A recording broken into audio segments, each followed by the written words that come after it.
आदाब, मैं हूं मुमताज आलम रिजवी। मैं बात करूंगा अमेरिकी सदर डोनाल्ड ट्रंप की। जी हां, जो ईरान में तख्ता पलट का ख्वाब देख रहे थे।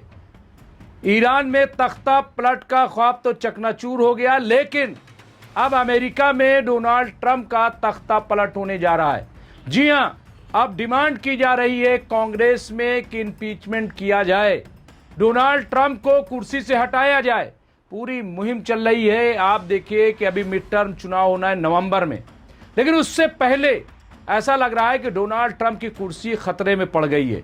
ये पहला मौका नहीं है जब डोनाल्ड ट्रंप के खिलाफ इंपीचमेंट होगा, बल्कि इससे पहले भी अगर देखा जाए तो डोनाल्ड ट्रंप के खिलाफ 2 बार इस तरह की कार्रवाई हो गई है। लेकिन इस बार लग रहा है कि मामला बड़ा सख्त है और मिड टर्म चुनाव से पहले ही डोनाल्ड ट्रंप को अपनी कुर्सी छोड़नी पड़ सकती है।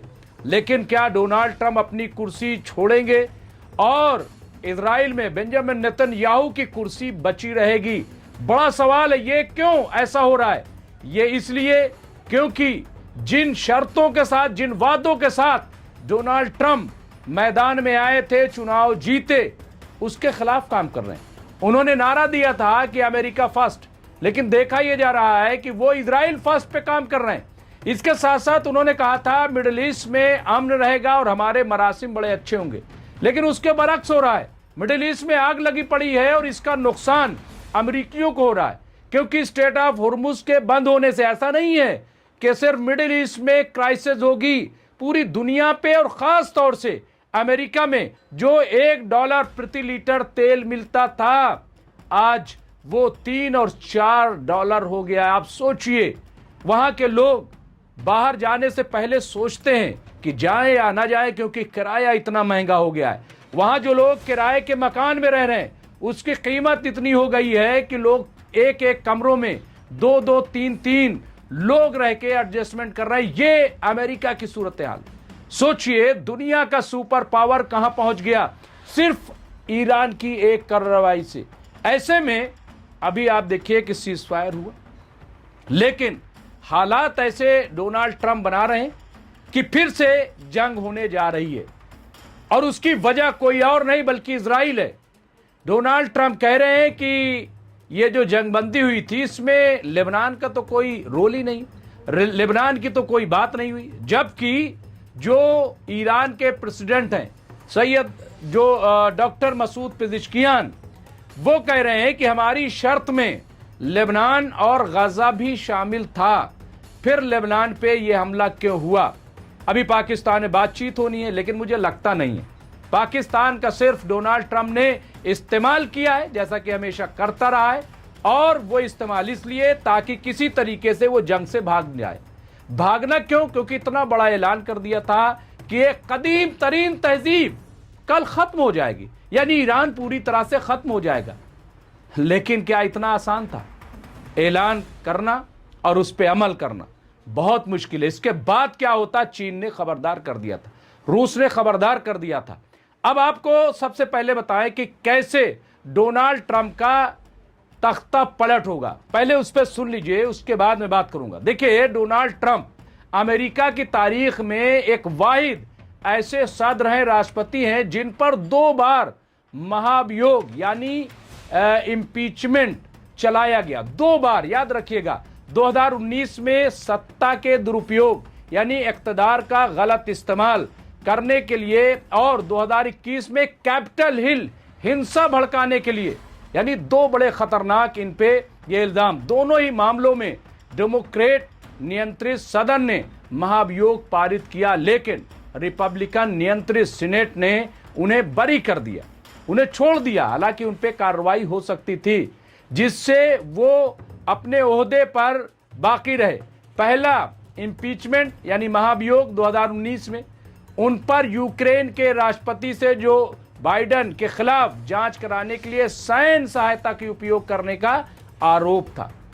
यानी आप ये देखिए कि ये कोई मामूली बात नहीं थी, फौजी मदद का इल्जाम था। इसे सत्ता का दुरुपयोग और कांग्रेस में बाधा माना गया, रुकावट माना गया। कांग्रेस यानी पार्लियामेंट, कांग्रेस मतलब ये हिंदुस्तान वाली नहीं, वहां की कांग्रेस यानी वहां की पार्लियामेंट। दूसरा इंपीचमेंट 2021, 6 जनवरी 2021 को अमेरिकी कैपिटल में हुई हिंसा के बाद उन पर विद्रोह भड़काने का इल्जाम लगाया गया। विद्रोह क्यों? क्योंकि इसलिए कि वो नहीं चाहते थे कि हम कुर्सी छोड़ें, जबकि वो हार चुके थे। फरवरी 2020 और फरवरी 2021 में सीनेट ने दोनों मामलों में उन्हें बरी कर दिया। इम्पीचमेंट की कार्रवाई और राजनीति, ये क्या है? ये प्रक्रिया, ये कार्रवाई अमेरिकी सियासत में गहरी दरार और महाभियोग के उपयोग पर बहस का एक मौजू है, बहस रही है, जिसमें रिपब्लिकन ने अक्सर इसे राजनीतिक रूप से प्रेरित किया है या प्रेरित बताया है। 2019 मामला क्या था?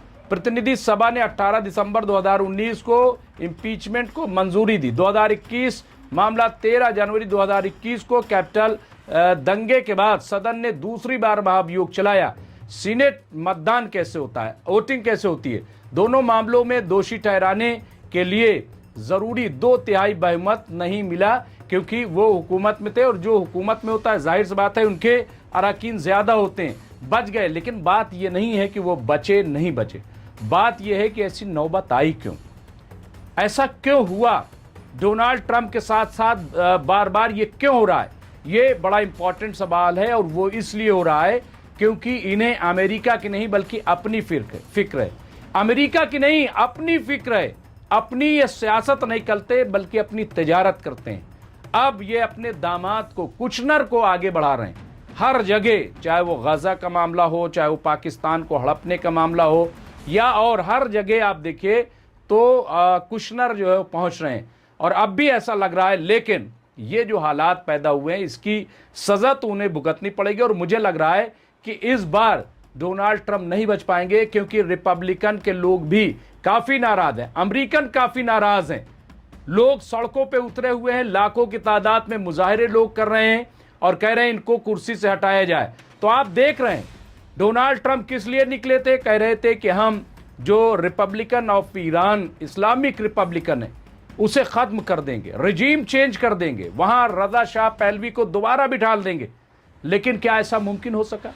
इतने बड़े अटैक किए ईरान पे, लेकिन एक भी ऑब्जेक्टिव हासिल अमेरिका नहीं कर पाया। कैसे? आप देखिए कि वहां जरूर रहबरे मुअज्जम आयतुल्लाह सैयद अली खामनाई को शहीद किया गया, लेकिन ईरानी क्या कह रहे हैं? कह रहे हैं कि 85-86 साल के बुजुर्ग को अल्लाह ताला ने हमसे ले लिया, लेकिन उसके बदले में हमें 56 साल का खामनाई दे दिया, एक जवान खामनाई हमें मिल गया। आप बताइए कहां से आप कह रहे हो रिजीम चेंज कर दी हमने? नहीं रिजीम चेंज हुई, बल्कि ये वो मुश्तबा खामनाई हैं जिनका कहना है मैं मुज़ाकरात की ज़बान नहीं जानता, मैं तो असलहे की ज़बान जानता हूं, मैं जो जैसा करेगा उसको वैसा जवाब दिया जाएगा, ये इनका कहना है। आप बताइए। फिर दूसरी चीज़ ये कि जो अवामी ये भड़काव पैदा करना चाहते थे, इंतशार, लेकिन जैसे ही आयतुल्लाह सैयद अली खामनाई की शहादत हुई तो आप देखिए कि ईरान और मुत्तहिद हो गया, वहां के लोग और मुत्तहिद हो गए। अभी आपने देखा नहीं पावर प्लांट पे जाकर के कैसे लोग जमा हो गए थे, बिल्कुल शीशा पिलाई हुई दीवार की तरह खड़े हो गए थे कि आओ मारो हमें, हम डरते नहीं हैं। 1,40,00,000 ईरान के नौजवानों ने रजिस्ट्रेशन कराया, जिसमें औरतों की तादाद भी शामिल है। बताइए कौन इनसे हराएगा? तो और मजबूत हुआ। दूसरा, स्टेट ऑफ हॉर्मुज को कह रहे थे कि हम खुलवा लेंगे, लेकिन ईरान तो फायदा उठा रहा है। आपको पता है 7,000 करोड़ से ज्यादा रोजाना अब ईरान की इनकम हो गई, 7,000 करोड़ से ज्यादा। क्यों? क्योंकि अब ईरान ने कह दिया जो भी यहां से गुजरेगा 1 बैरल पे हम $1 लेंगे। और सोचिए कितने हजार बैरल अब वहां से गुजर रहा है, और इन शर्तों के साथ तो और कब्जा हो गया, और वहां पे कब्जा हो गया। तीसरी चीज कहा था कि यूरेनियम इनरिचमेंट, लेकिन जंग बंद हुई। अभी भी ईरान अपने यूरेनियम यानी न्यूक्लियर पावर प्लांट पे काम कर रहा है, वो नहीं रुका है। मिसाइल की बात दूर मार करने वाली, तो आप देखिए नॉर्थ कोरिया ने 500 ऐसे मिसाइल भेजे हैं, ऐसे मिसाइल भेजे हैं जो अमेरिका तक को तबाह कर सकते हैं, और वो सब डिप्लॉय कर दिए गए, अलग अलग तैनात कर दिए गए। तो कहां कमजोर हुआ? असलहों के मामले में भी ईरान स्ट्रांग हो गया है, मजबूत हो गया है। तो इन तमाम चीजों को अगर आप देखेंगे तो आपको अंदाजा होगा कि ये सीधे सीधे अमेरिका की हार है, डोनाल्ड ट्रंप की हार है, और इजराइल भी पूरी तरह से खतरे में है। और इजराइल की जो तबाही हुई है वो मामूली नहीं है। ईरान की भी बड़ी तबाही हुई, इसमें दो राय नहीं, लोग मारे गए, लेकिन इजराइल की तबाही नहीं हुई, अमेरिका की तबाही नहीं हुई, यह कहना मुश्किल है। अब यूएई को भड़काया जा रहा है, अब यूएई को भड़काया जा रहा है कि वो ईरान पे अटैक करे। यूएई कह रहा है कि हमें मुआवजा चाहिए। भाई किस बात का मुआवजा चाहिए? आप मुआवजा अमेरिका से लो, क्यों अपने यहां बेस रखे हुए? ईरान ने पहले ही कह दिया था जो बेस रखेगा हम वहां पे अटैक करेंगे, ये जंग से पहले ही कह दिया था। तो आपको चाहिए था कि अमेरिकी बेस को हटा देते। अमेरिका बेस रखोगे और फिर हमला होगा तो मुआवजा मानोगे तो कौन देगा?